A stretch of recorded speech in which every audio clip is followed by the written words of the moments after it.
हाय मित्रांनो, माझ्या नवीन व्हिडिओमध्ये तुमचं स्वागत आहे। तर आज मी एक नवीन रेसिपी बनवणार आहे। मिक्स डाळीची शेव बनवणार आहे। त्यासाठी मी पाव किलो चण्याची डाळ, मुगाची डाळ पाव किलो, मसूर डाळ पाव किलो, अख्खे हिरवे मूग घेतलेले आणि उडदाची डाळ पाव किलो घेतलेली आहे। स्वतःही मी अगोदर चक्कीला बारीक वाटून घेणार आहे पूर्ण डाळी ह्या चारी।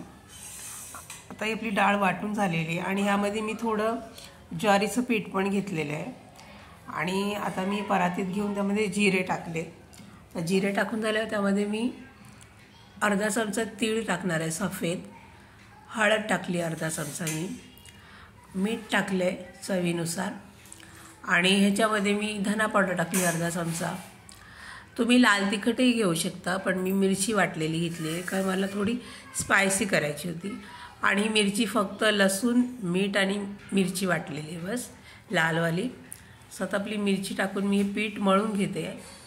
सो ह्या पद्धतीने मी पीठ मळून झालेलं आहे आपलं, मी बघू शकता थोडं घट्ट आहे। आणि आता मी सोऱ्या घेतला आहे, त्याला मी तेल लावलेलं आहे आणि त्यामध्ये त्या साच्यामध्ये मी पीठ भरलं आहे।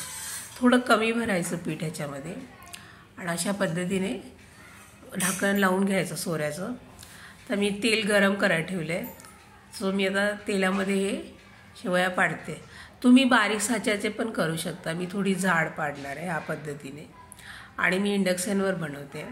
तुम्ही माझ्या चॅनेलवर नवीन असाल तर प्लीज मला लाईक करा, शेअर करा, सबस्क्राईब करा, कमेंटमध्ये मला तुम्ही नक्की कळवा।